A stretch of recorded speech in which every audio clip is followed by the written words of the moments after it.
Good morning. Made the right calls yesterday, but missed a few profit makers as well. Let's take a look. Arsenal and Chelsea, absolutely nothing doing there. Similar story for Leicester.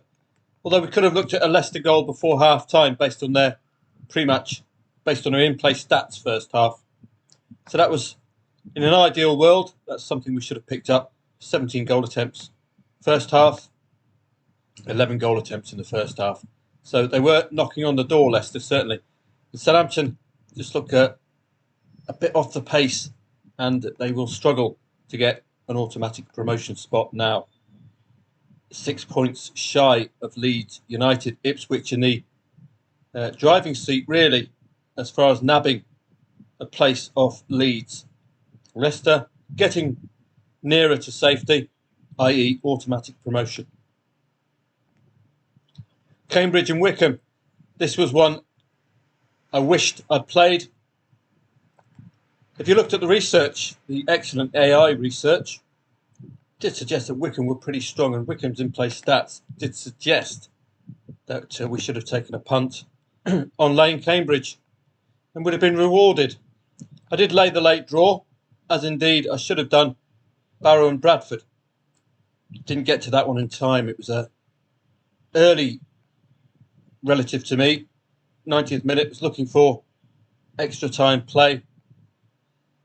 What a pity. That's what we look for at this stage of the season. Laying these draws very, very late on. Why? Because you can see the difference it makes. Particularly to Bradford. Bradford had to take points off Barrow to give themselves a chance at the top 7 spot. Barrow currently hold it. With a Barrow win, that would have been up to 71 points. So Bradford had to win. Bradford did win. Cheltenham and Peterborough, very, very short odds late. This went to the side that deserved it by a long chalk if you look at the in-play stats. The standings will look a lot healthier for Cheltenham.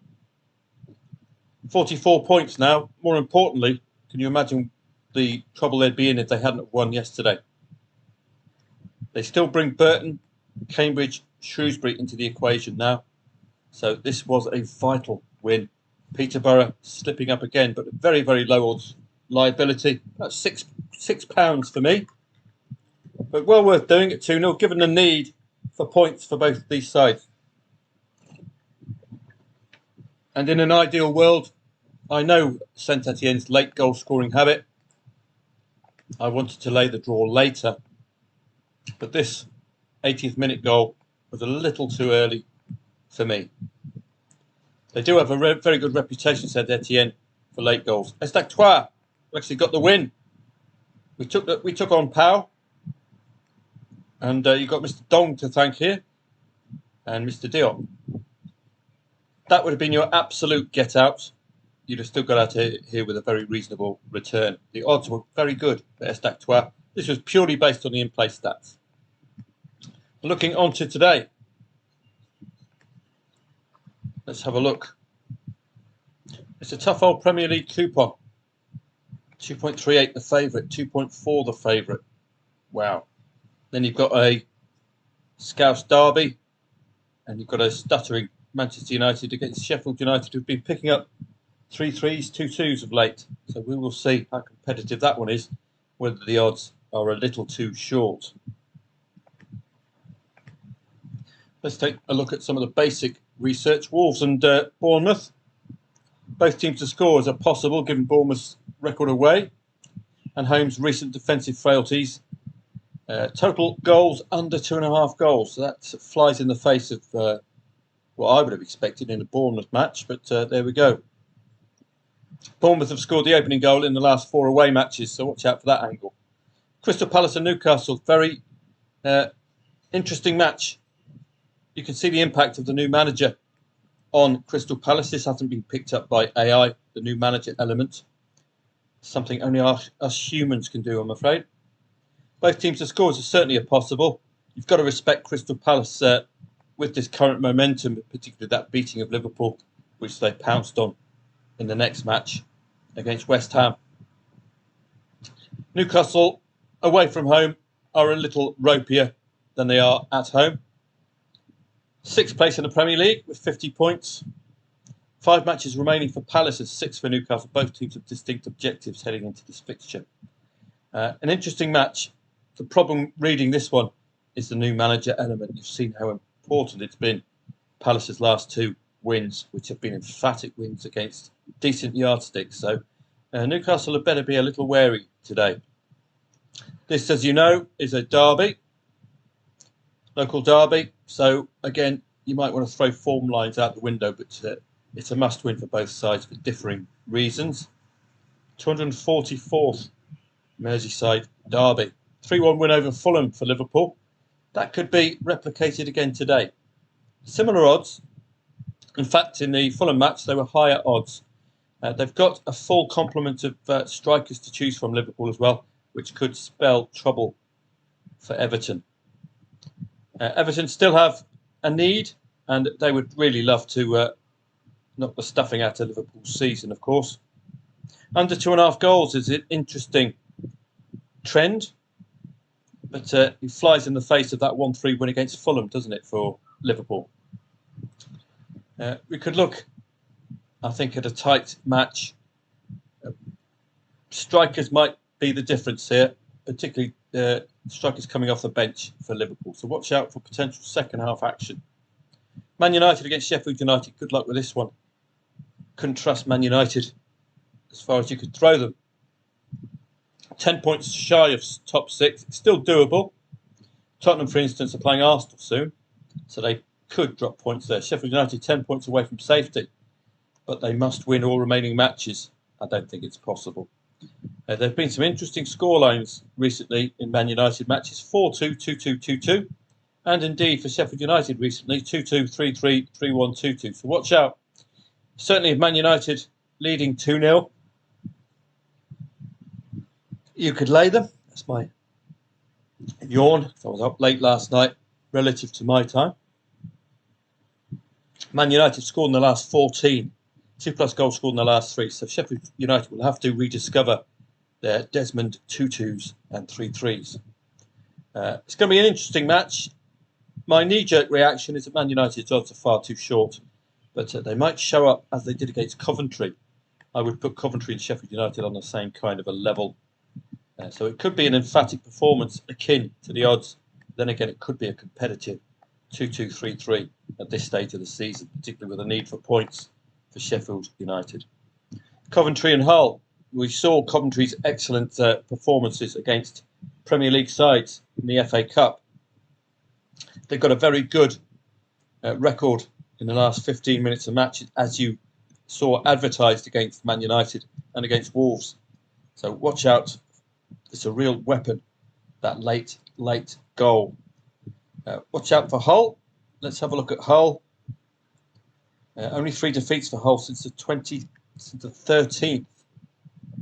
of February, which is quite a good record. Mixed record away against the top 9. Win, loss, loss, win, loss, loss, win. And they are playing 8th today. So they win infrequently, not enough for you to trust the win today. Those wins against the top 9 came when Hull scored 2 goals. So if it looks as if they'll score 2 goals today, they might just nab it. 3 losses and 4 for Coventry may have had that FA Cup as a distraction. But certainly, if they can get over the emotional roller coaster of an FA Cup match, semi-final, then I think that Coventry are favoured today, given Hull's bitty record away against the top 9. Need for points, I think, as well. This is a promotion playoff 6-pointer. They can still do it. There are some other matches today. Eredivisie. We've got 2 very strong odds-on favourites, Ajax and FC Twente. Ajax is starting to look reliable again. Famous last words. So those will fit in with these kickoffs in the English Premier League. So it'll make for an interesting coupon this evening. In the Allsvenskan, it's still too early in this evening for us in the season for us to have a strong angle into any of these sides. But take your cues from the market. 1.5 the favourite. Not enough matches being played for me to have a strong opinion. If you look at the head-to-heads, it's a very, very early in the season. Only 4 matches played. But AIK are unbeaten. Bit more sporadic for Varnamo, but they got a very good win against Sirius last match, which we did play, and it got a break even. That ended their run of conceding 2+ goals. So can they build on that and be defensively stout against a side with 2 goals in the locker like AIK? So if you want to have a look at the research, just use the H2H here at Soccer 24. It's only 4 matches to work off, but it's not enough matches for me to give you a strong opinion. Just having a quick look through, Austrian Bundesliga sees Salzburg for the 2nd consecutive match. Very strong odds on favourites. So watch out for that. They were emphatic last match. They did concede first and actually led by half time. So it looks a good coupon. Again, 5:30 starting there. Jupiler League, 2 odds on favourites at home, which I would welcome. So we've got plenty of peripheral stuff to keep us interested. Poulsen and Zlin, this is the cup, but they are very, very strong favourites. Not going to do the lower 2 in England. Finnish Veikkausliiga, HJK Helsinki favoured here, but SJK are likely to be a top 4 side this season. Again, a bit like Sweden, far too early in the season for us to have a strong opinion. Veikkausliiga, win, draw, win. A very tight 1 goal in it matches. HJK lost their opening match against KUPS, but have been emphatic since. So it's going to be an interesting match this evening. HJK odds on. Normally 2 do tend to deliver. 5 o'clock start for that. I'll be around for that one. French League.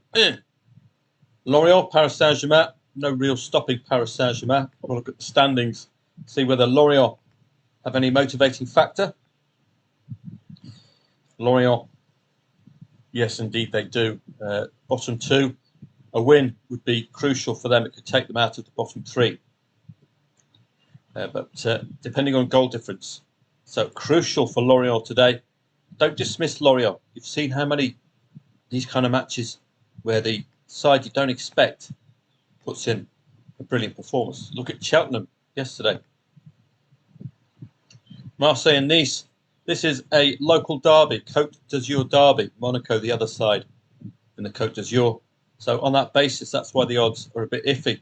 Marseille at home are normally tough to beat. Simple as that. Monaco and Lille. This looks like a match against the top sides. I think they're right at the top. Let's have a look. Indeed, top 4 sides. Monaco keen to retain Champions League berth. Lille keen to break into the Champions League places, which they'll do with a win today. So that's finely poised as well. Hence 2.3 the favourite. Do read these previews if you'd like, particularly in these other leagues that I don't tend to research because they are very competitive leagues. Greek Super League, again, 3 o'clock, we've got PAOK Thessaloniki playing Lamia. That should be an easy win. Olympiakos against Aris Thessaloniki and AK Athens. We've got all the big guns out today, 3 o'clock, 5:30 and 6:30. So it's fleshing out to be an interesting coupon this evening. All hail to the ale, Hapoel Beersheva. Tend to be very reliable at all odds. 6:30 for them. Coppa Italia, Atalanta Fiorentina. In-play stats for that. We saw Juventus Lazio yesterday was very tough to read. The Norwegian NM Cup likely to be lacking liquidity, I'm afraid, but a lot of familiar names.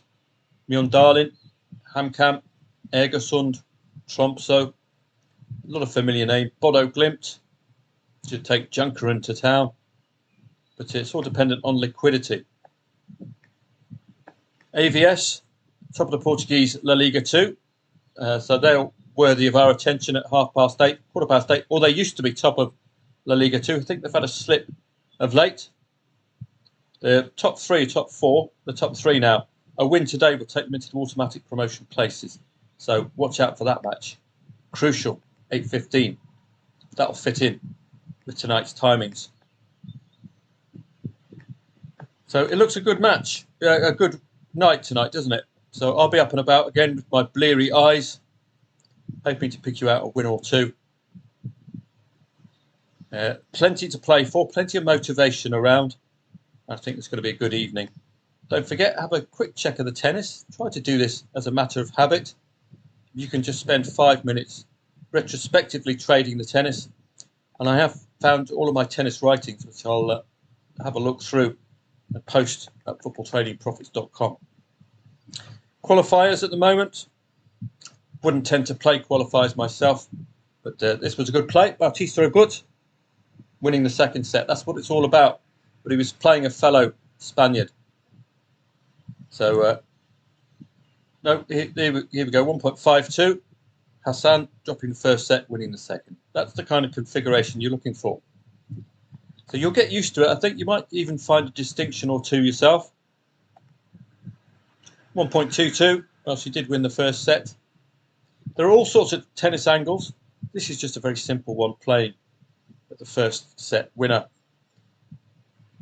Arguable with that one. If it's a tiebreaker, you could have a go. Particularly 1.8, the favourite. Tiebreaker means you've just won the right points at the right time. So I'll see you throughout the day this evening. Probably start about 5 o'clock for the Finnish Veikkausliiga and work my way on. So I'll see you a bit later.